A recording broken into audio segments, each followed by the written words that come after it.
নমস্কার, আমি ডক্টর বোধিসত্ত্ব খান চলে এসেছি সহজ শেয়ার বাজারের আরেকটি নতুন এপিসোড নিয়ে। প্রিয় বন্ধুরা, আশা করি সবাই ভালো আছেন এবং সুস্থ আছেন। কি বলা যেতে পারে বলুন তো? আমরা কি এটা বলবো যে লাভের গুড় পিঁপড়ে খেয়ে গেল থুড়ি, লাভের গুড় ট্রাম্প খেয়ে গেল? হয়তো ঠিক দুদিন পরই দেখবেন যে প্রকাশিত হচ্ছে যে ট্রাম্পের বন্ধুরা মার্কেট শর্ট করেছিলেন এবং তারা হয়তো কয়েকশো মিলিয়ন ডলার তারা লাভ করে ফেলেছেন। এটা অসম্ভব নয়। এর আগেও কাকতালীয় ঘটনাও যদি ভেবে থাকেন তাহলেও কিন্তু খেয়াল করে দেখবেন যখনই আমেরিকা ইরান আক্রমণ করেছে তার ঠিক আগে আগে কিন্তু ট্রাম্পের প্রিয় বন্ধুরা তারা কিন্তু কয়েকশো মিলিয়ন ডলার লাভ করে ফেলেছেন, একবার না একাধিকবার।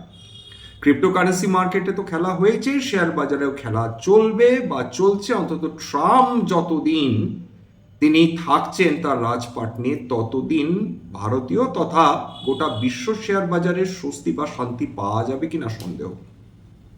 ট্রাম্প যতই মুখে বলুন না কেন যে তিনি তেহরানের সঙ্গে কথা বলতে আগ্রহী নন, তেহরানের সঙ্গে শান্তি সম্ভব নয়, কোথাও না কোথাও একটা স্নিকিং সাসপিশন রয়েছে যে এটা এই জিও পলিটিক্যাল টেনশনটা সেটা ডেলিবারেটলি তৈরি করা। আজকের দিনে যে মার্কেটে পতন দেখলেন সেটা কিন্তু ডোনাল্ড ট্রাম্পের এই বক্তব্যের কারণে। মাত্র আধ ঘন্টার মধ্যে যদি সেন্সেক্সে প্রায় 1000 পয়েন্টের উপর পতন হয়ে যায়, খুব স্বাভাবিকভাবে মানুষ ওয়ারিড হবেন। এবং এটা বলার সঙ্গে সঙ্গে এটা আমাদের বুঝে নিতে হবে যে নতুন করে অশান্তি শুরু হয়ে গিয়েছে। ইরান তারা আমেরিকান বেসেস কাতার, কুয়েত, বাহরিন প্রভৃতি দেশে ইতিমধ্যে আক্রমণ করা শুরু করে দিয়েছে। আমেরিকাও ইরানের বিভিন্ন তারা জায়গায় তারা বোমা বর্ষণ করছে বা করার প্রচেষ্টা চালাচ্ছে। স্ট্রেট অফ হরমুজ আবার অশান্ত হয়ে যাচ্ছে এবং খুব স্বাভাবিকভাবে যদি কাতার, কুয়েত, বাহরিনের মতন অতি ক্ষুদ্র দেশগুলো ইরানের রুশে পড়ে, খুব স্বাভাবিকভাবে তাদের পক্ষে ফার্দার তেল বা প্রাকৃতিক গ্যাস এক্সপোর্ট করা সম্ভব হবে না। ইরান সেটা করতেও দেবে না, কারণ যতদিন আমেরিকা আক্রমণ চালিয়ে যাবে ইরানের ওপর ততদিন ইরানের একটাই অস্ত্র রয়েছে আপাতত, যে সেটা হচ্ছে স্ট্রেট অফ হরমুজকে বন্ধ করে দেওয়া। তার ফলে স্বাভাবিকভাবে যেটা ঘটবে সেটা হচ্ছে গোটা বিশ্ব জুড়ে তেলের দাম বৃদ্ধি হতে থাকবে। এবং যে মানুষজন বলছিলেন পেট্রোলের দাম কেন কমছে না, ডিজেলের দাম কেন কমছে না, তার কারণ বিগত 3 মাস ধরে লাগাতার যেখানে বিভিন্ন অয়েল মার্কেটিং কোম্পানিসগুলো প্রত্যেক দিন 750 কোটি টাকার লস করে যাচ্ছিল, তখন কিন্তু সরকার শত চেষ্টা করেছিলেন যাতে পেট্রোল বা ডিজেলের দাম বৃদ্ধি না করা হয়। কিন্তু এখন এমন জায়গায় পৌঁছাতে চলেছে যে আবার যদি এই যুদ্ধ প্রলম্বিত হয়, নিশ্চিন্ত থাকুন সরকার আর রেয়াত করতে পারবেন না বা করবেন না। পেট্রোল ডিজেলের দাম ফার্দার বাড়বে। পেট্রোল ডিজেলের দাম ফার্দার বাড়লে জিনিসপত্রের দাম ফার্দার অগ্নিমূল্য হবে, অর্থাৎ ইনফ্লেশন, ইম্পোর্টেড ইনফ্লেশন ফার্দার বৃদ্ধি পাবে। আজকে ব্যাংকগুলোর অবস্থা দেখেছেন, পার্টিকুলারলি পাবলিক সেক্টর ইউনিট ব্যাংকসগুলো দেখুন, বিশাল পতন হয়েছে। এছাড়া কোন সেক্টরকে ছেড়ে কোন সেক্টরের কথা বলবেন? এশীয় মার্কেটগুলো আজকের মিক্স ছিল, কিন্তু এশীয় মার্কেটে যে পতন হচ্ছে সেটা যুদ্ধের কারণে হচ্ছে না, অন্তত আজকে দুপুর অব্দি তো হচ্ছিল না। সেগুলো প্র্যাকটিক্যালি যে পতন দেখছিল সেটার মূল কারণ আর্টিফিশিয়াল ইন্টেলিজেন্স রিলেটেড স্টকসগুলোতে চড়া দামে সেগুলো ট্রেড করছিল, তার ফলে ট্রেডার্সরা বা লং টার্ম ইনভেস্টার্সরা তারা প্রফিট বুকিং করছিলেন। কিন্তু আজকের ট্রাম্পের যে বিবৃতি, অর্থাৎ ইরান এবং আমেরিকার যে আপাতত শান্তি চুক্তি হয়েছিল সেটা ট্রাম্প সরাসরি খারিজ করে দিয়েছেন, বলছেন কোনো শান্তি ফান্তির বালাই নেই, যুদ্ধ শুরু। অর্থাৎ এই যে যুদ্ধ শুরু অর্থাৎ ফার্দার অশান্তি। এবং ট্রাম্পের দুটি কারণে এটা করতে পারেন। এক, নিজস্ব মানিটারি গেন, যেটা তিনি ডেফিনেটলি করার সবসময় চেষ্টা করেছিলেন। দেশের থেকে নিজের ব্যক্তিগত লাভ বৃদ্ধির দিকেই তার নজর বেশি, বা তার পরিবারের সদস্যদের লাভ বৃদ্ধির আশাই তিনি করে থাকেন সবসময়, সুতরাং এক্ষেত্রেও সেটা ব্যতিক্রম নয়। 2 নম্বর পয়েন্ট, যেটা বিশেষজ্ঞরা মনে করছেন এবং ব্যক্তিগতভাবে আমি যেটা মনে করি, সেটা হচ্ছে গোটা বিশ্ব জুড়ে তেলের দাম এমন ভাবে কমে গিয়েছিল যে সাংঘাতিক পতন হয়েছিল। তার ফলে আমেরিকা যে largest exporter of crude oil হয়ে উঠেছিল বিগত কয়েক মাস ধরে, তাদের ব্যবসার উপর বিলক্ষণ একটা নেগেটিভ প্রভাব পড়ছিল। কারণ একদিকে রাশিয়া মনের আনন্দে তেল বিক্রি করছে চায়না এবং তার প্রিয় বন্ধু ভারতবর্ষকে, অন্যদিকে ইরানকে কিছুদিনের জন্য রিপ্রাইভ দিয়েছিল আমেরিকা, ফলে ইরানও তারা চেষ্টা করছিল যেন তেন প্রকারের তেল যাতে বাজারে বিক্রি করা সম্ভব হয় বিভিন্ন দেশকে। এবং অন্যদিকে সৌদি আরব তারা বিগত 20 বছরের মধ্যে সবচেয়ে বেশি প্রাইস কাট করেছিল প্রতি ব্যারেল ক্রুড অয়েলে। সার্বিকভাবে অন্যদিকে ভেনেজুয়েলাও সস্তাতে তারা তেল বিক্রি করতে সক্ষম হচ্ছিল। এত ফ্রন্টে যে দেশগুলো নিষেধাজ্ঞার আওতায় ছিল, সেই দেশগুলো যে মুহূর্তে নিষেধাজ্ঞার আওতা থেকে বেরিয়ে হলো, যুদ্ধ শেষ হলো, সেই মুহূর্তে তেলের দাম এমন হুড়মুড়িয়ে নামলো যে আমেরিকার চিন্তা হয়ে গেল যে তাদের তেল আদেও কেউ ফার্দার কিনবে কিনা। সুতরাং এটা হতেই পারে যে এই যে পেট্রোলিয়াম বা ক্রুড অয়েলের দাম সেটাকে আর্টিফিশিয়ালি জ্যাক অফ করার একটা চেষ্টা চলছে না তো ট্রাম্প প্রশাসনের দ্বারা। এই মুহূর্তে অবস্থা আবার সংকট বৃদ্ধি পাচ্ছে এবং ভারতীয় শেয়ার বাজার আজকে তার হাতে নাতে ফল দেখলো। বাজার রক্তাক্ত হলো, একটা সেক্টরে ধরে ধরে পতন হয়েছে। কোনটা ভালো শেয়ার কোনটা খারাপ শেয়ার লোক মন দেননি, লোক আতঙ্কে আজকে শেয়ার বিক্রি করে চলেছেন।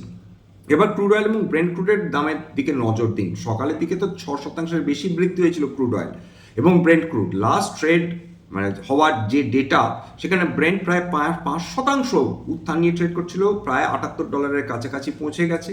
ক্রুড অয়েল প্রায় $74 প্রতি ব্যারেল ট্রেড করছিল, প্রায় 5%ই বলা চলে, 4.93% উত্থান নিয়ে ট্রেড করছিল। সোনার দাম স্বাভাবিকভাবে পতন ঘটেছে 1%-এর বেশি, রূপোর দামও প্রায় 2%-এর বেশি পতন ঘটেছে, বেস মেটাল কপারে প্রায় 2.5%-এর কাছাকাছি পতন ঘটেছে।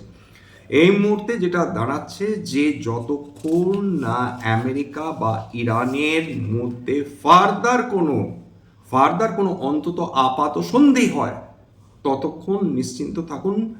কেবলমাত্র বিশ্ব অর্থনীতি চাপে পড়তে চলেছে তা না, ভারতীয় অর্থনীতিও চাপে পড়তে চলেছে। ফলে যে কদিন ধরে আমি বলে চলেছিলাম যে দেখুন বাজারে উত্থান মোটেই খুব একটা কনভিন্সিং লাগছে না, বাজারে উত্থান মোটেই সেটা বিনিয়োগকারীদের কোনো ধরনের উচ্ছ্বাস ইন্ডিকেট করছে না। বাস্তবিকভাবে যেটা দাঁড়িয়েছে যে হয়তো বিনিয়োগকারীরা এই আশঙ্কাই করছিলেন যে ট্রাম্পের মতন একজন ভোলেটাইল লোক যখন বিশ্বকে শাসন করার চেষ্টা করেন বা বিশ্বের উপর আধিপত্য কায়েম করার চেষ্টা করেন, এই মুহূর্তে যেটা ঘটছে সেটা ট্রাম্পের ইগো কথা বলছে।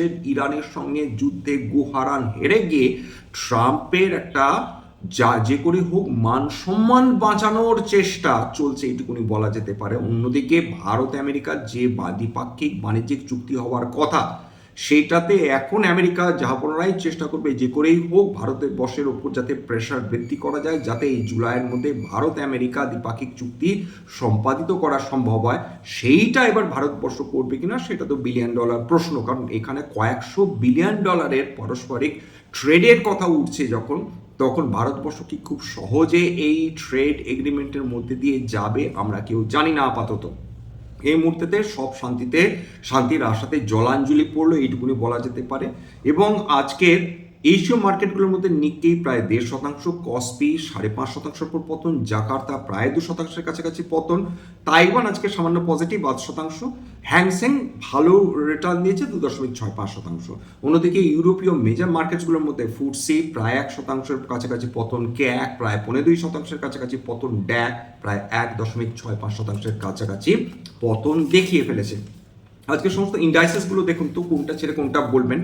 নিফটি 50 অর্থাৎ ভারতবর্ষের সেরা বেঞ্চমার্ক ইন্ডাইস 2%-এর উপর পতন, টু বি প্রিসাইজ 23,882-তে বন্ধ হয়েছে। 23,800 সাপোর্ট হিসেবে কাজ করবে কিনা সেটা তো কালকের আমরা বুঝতে পারবো।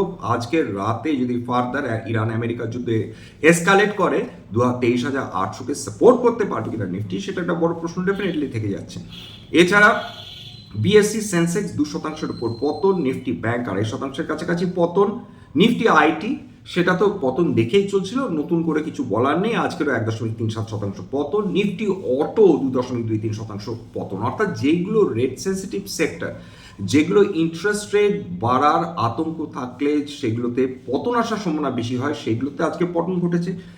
বিএসসি ক্যাপিটাল গুডস 1.37% পতন, কনজিউমার ডিউরেবলস 1.4% পতন, ফাস্ট মুভিং কনজিউমার গুডস দারুণ ধাক্কা খেয়েছে 2.5% পতন। BSc metal 0.9%, oil and gas তো আজকের দারুণ গোত্তা খেয়েছে, রিলায়েন্স ইন্ডাস্ট্রিজের শেয়ার দেখলেই বুঝতে পারবেন। অয়েল অ্যান্ড গ্যাস প্রায় 2%-এর কাছাকাছি পতন দেখেছে। এইবার দেখিনি যে নিফটি ইন্ডিয়া ডিফেন্স সেটাও 2.2% কাছাকাছি পতন। সবচেয়ে বেশি পতন দেখেছে ডিসিএক্স সিস্টেমস, প্রায় 4.37% পতন, ভারত ডিনামিক্স 4%-এর উপর পতন, বিএমএল প্রায় 3%-এর কাছাকাছি পতন। নিফটি ক্যাপিটাল মার্কেটস 1.14% পতন। সবচেয়ে বেশি পতন কারা দেখেছে? ইন্ডিয়ান এনার্জি এক্সচেঞ্জ 4.5%-এর কাছাকাছি, এইচডিএফসি অ্যাসেট ম্যানেজমেন্ট কোম্পানি 4.5%-এর কাছাকাছি, মতিলাল অসওয়াল 4.35%-এর কাছাকাছি, নুভামা ওয়েলথ 3.6%-এর কাছাকাছি পতন। নিফটি রিয়েলটি 1.87% পতন, আদিত্য বিড়লা রিয়েলটি 4%-এর কাছাকাছি পতন, গোদরেজ প্রপার্টিজ 3%-এর কাছাকাছি পতন। নিফটি পিএসইউ ব্যাংকস সরকারি ব্যাংকগুলো 3.5% পতন, ইউনিয়ন ব্যাংক 4%-এর উপর পতন, ব্যাংক অফ মহারাষ্ট্র 3%-এর উপর পতন, কানাড়া ব্যাংক 3%-এর উপর পতন। স্মল ক্যাপ 2.24% পতন, মিড ক্যাপ 1.55% পতন। এইবার নিফটির মধ্যে যে স্টকসগুলোতে সর্বাধিক পতন এসেছে, শ্রীরাম ফিন্যান্স প্রায় 4.91% পতন, মারুতি সুজুকি 4%-এর কাছাকাছি পতন, হিন্দুস্তান ইউনিলিভার লিমিটেড 3%-এর কাছাকাছি পতন, এছাড়া বাজাজ ফিন্যান্সও 3%, কোটাক মহিন্দ্রা প্রায় 3%-এর কাছাকাছি পতন এসেছে। অর্থাৎ বাজার ওই 24,500-কে ক্রস করতে পারল না। এইবার প্রশ্ন হচ্ছে যে 23,800-কে কালকে হোল্ড করে রাখতে পারবে কিনা, 23,800 ভাঙলে সেটা 23,650-এ যাবে কিনা, 23,650 হলে 23,450-এর কাছাকাছি যাবে কিনা, এইগুলো এখন হয়তো একটা ফ্রেজাইল বলা যেতে পারে বা ফ্লিমজি সাপোর্ট হিসাবে কাজ করবে। ফার্দার যদি এক্সক্যালেট করে, যদি ক্রুড অয়েলের দাম হু করে বৃদ্ধি পায়, যেভাবে বৃদ্ধি পেয়েছে আজকের, ফার্দার যদি স্ট্রেট অফ হরমুজ আটকে যায় বা ফার্দার যদি ইরান আমেরিকার যুদ্ধ বৃদ্ধি পায়, ইসরায়েল যদি অংশগ্রহণ করা শুরু করে, বিভিন্ন মধ্যপ্রাচ্য দেশগুলো আবার যদি ইরানের দ্বারা আঘাতপ্রাপ্ত হয়, তাহলে কিন্তু অবস্থা আরও সঙ্গীন হতে পারে। এ ব্যাপারে কোনো সন্দেহ নেই। আমাদের সতর্ক থাকতে হবে, এখন কিছু করার নেই। তার কারণটাই খুব ক্লিয়ার, এই মুহূর্তে যে আমাদের শেয়ার বাজারে যে স্টকসগুলো ট্রেড করছে তারা খুব একটা চিপ কি? উত্তর হচ্ছে ডেফিনেটলি না। তারা ফেয়ার ভ্যালুতে ট্রেড করছে? উত্তর হচ্ছে না। তারা বেশ কিছু স্টকস যদি ব্যক্তিগতভাবে বলেন বা যদি ডেটা দেখেন, সেখানে বুঝতে পারবেন যে অধিকাংশ সেক্টরের ভালো মানের কোম্পানিগুলো কিন্তু একটা প্রিমিয়াম ট্রেড করছে। বেশ কিছু স্টকের দর কিন্তু এখনো চড়া আজকের কারেকশনের পরেও। হাতে গোনা কয়েকটা 3-4টে স্টক 52 সপ্তাহের নিম্নস্তর ছুঁয়েছে, সেটা দিয়ে কিচ্ছু বোঝা যায় না। দেখবেন একটা বিশাল পরিমাণ স্টক কিন্তু আজও তাদের 52 সপ্তাহের উচ্চতা ছুঁয়ে গেছে। যাই হোক, এখানে শেষ করব। চাষা বাঁচে আশায়, এই প্রবাদটা নিয়ে আমাদের চলতে হবে।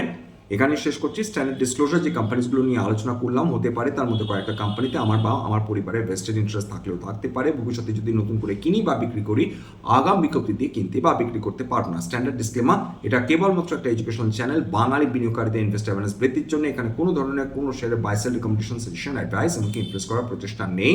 আমার কথা শুনে যদি কোনো শেয়ার বা অ্যাসেটে বাই সেল সিদ্ধান্ত নেন, ক্ষতির মুখোমুখি হতে পারেন। সুতরাং সবসময় একজন সেবি রেজিস্টার্ড ইনভেস্টমেন্ট অ্যাডভাইসারের পরামর্শ নেওয়ার চেষ্টা করবেন বা নিজে ডিউ ডিলিজেন্স করবেন। সবশেষে যেটা বলি, যদি এই ধরনের এপিসোড আপনাদের ভালো লাগে, প্লিজ একটা লাইক দেবেন, প্লিজ সাবস্ক্রাইব করবেন, এবং যদি সত্যি মনে হয় আমার বাঙালি ভাই বোনদের জীবনে একটুখানি ভ্যালু অ্যাড করতে পেরেছি, প্লিজ নিজে গ্রুপে শেয়ার করে দেওয়ার চেষ্টা করবেন। আজকের জন্য নমস্কার।